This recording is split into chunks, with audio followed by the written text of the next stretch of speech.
एक नवयुवक अपने द्वार पर दुखी बैठा था। दीपावली का दिन था। कोई संत उसके द्वार से होकर निकलता है। संत ने पूछा, महानुभाव बहुत दुखी बैठे हो, दिवाली है, उत्सव का पर्व है, आपको खुश होना चाहिए। बोले, मैं गरीब हूँ, दिवाली कैसे मनाऊं, पटाखे खरीदने के लिए पैसे भी नहीं। तो संत ने कहा, जो पटाखा फूटता है तुम ये मान लो मेरा ही फूट रहा, बस झंझट खत्म। क्योंकि पटाखा फूटता उस पर कोई नाम थोड़ी लिखा किसका फूटा, अपना ही मानो। तो उसने फिर जवाब दिया गरीब ने कि अगर मेरा पटाखा होता तो मैं फोड़ता, दूसरे थोड़े फोड़ेंगे। तो संत ने कहा, विवेक जागृत करो।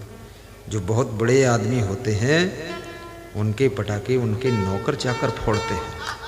तो जो ये फोड़ते हैं ना, ये तेरे नौकर चाकर हैं। तो कुर्सी डालकर मजा ले, बस बात खत्म। वो नवयुवक हंसने लगा। बोला, महाराज आपने तो खुश कर दिया हमें। बोले, बस सत्संग यही करता है, हाथ में कुछ नहीं देता है लेकिन ऐसे विचार हृदय में भर देता है कि आपके दुख को दूर कर देता है और सुख भरपूर कर देता है।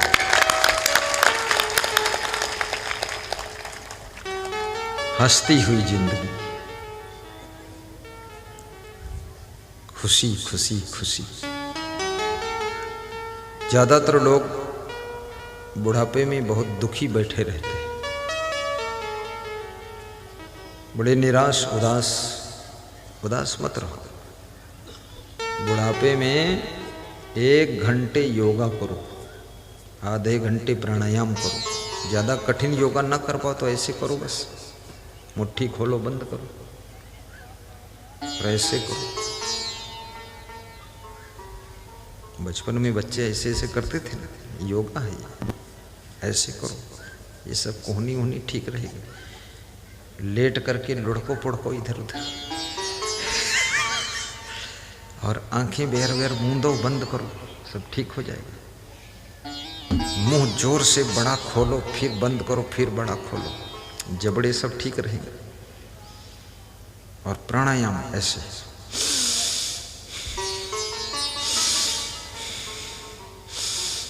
इस सांस लेने में तो कितने बूढ़े हो सांस तो ले ही सकते हो। लोग कहते हैं बुढ़ापे में कहाँ करी व्यायाम। अरे बहुत आराम से ऐसे घुमाओ, पति पत्नी दोनों बैठो आमने सामने, घुमाते रहो।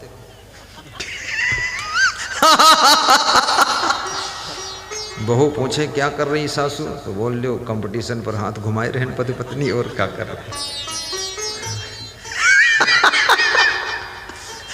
हाँ, अरे इस लफड़े में कहाँ तक उलझे रहो।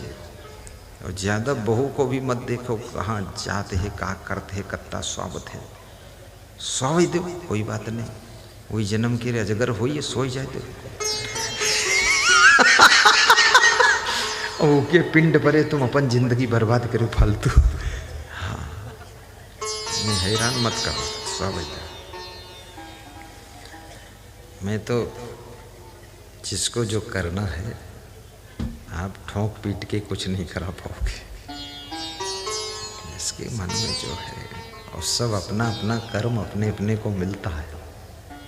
ज़्यादा किसी के लिए टेंशन लेने योग्य नहीं है। आप अपना धर्म निभा दो, अच्छे विचार दे दो, अच्छा ज्ञान दे दो। कोई नहीं मानता है तो इतनी टेंशन मत लो कि नींद हराम हो जाए, तुम्हारी शुगर पैदा हो जाए। फिर अपने को ऐसे दूर करो जैसे मूंज में से सींग खींच कर अलग कर ली जाती है। जब सींग अलग हो गए तो मूंज कुटाई होती रहती, और सींग वह में लगी तो वह कूट दीजिए।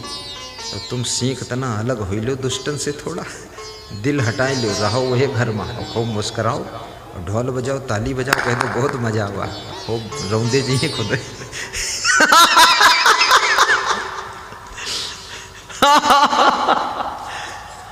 होशियार बनना चाहिए, बहुत आफा काफा में परेशान नहीं होना चाहिए। और सभी के घरों में एक न एक कंडौर होता ही है, कंडौर पैदा होता है।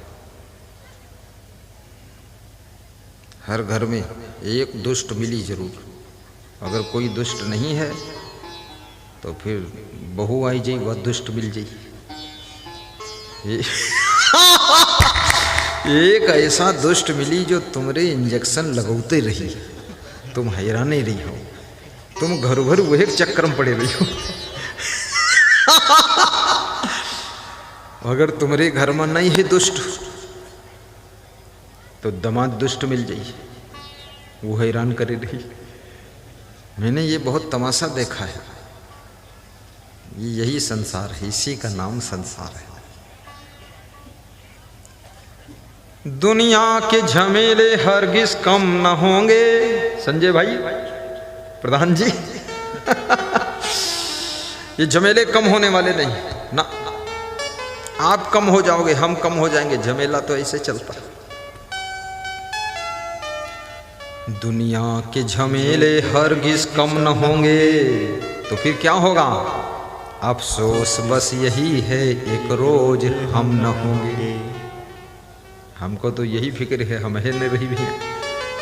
ये झमेला तो कम हुई है ना, क्योंकि तुम्हारे बाप के समय भी झमेला था,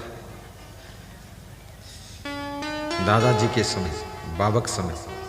अब बाप के जीवन में झमेला रहा है, और आपके जीवन में झमेला है, और आपके बेटों के जीवन में झमेला है।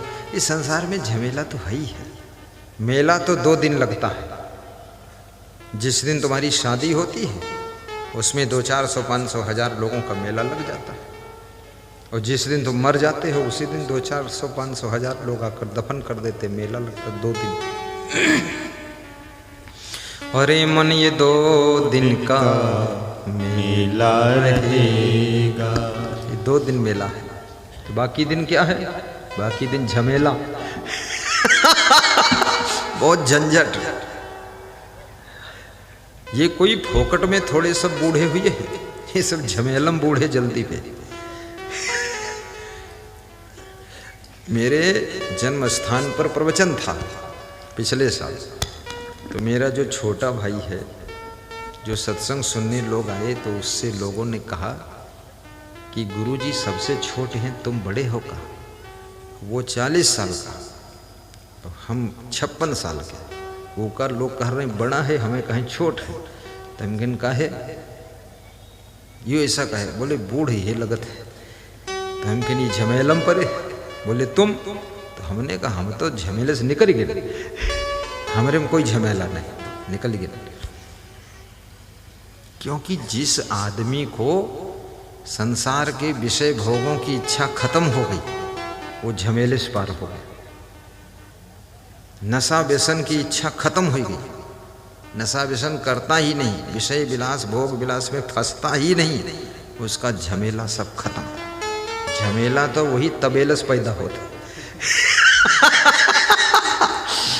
जहाँ तक दुख देखो सब ही को मूल भोग, दुख से डरत नित भोग प्रिय ध्यावते। दुख से लोग डरते हैं लेकिन भोगों में प्रेम करते हैं, और भोग से ही दुख पैदा होते हैं। जहाँ तक दुख देखो सब ही को मूल भोग, दुख से डरत नित भोग प्रिय ध्यावते। समुझी परत नहीं, समुझी परत नहीं, बात यह थोड़ी असी, विविधि उपाय करी दुख ही मिटावते।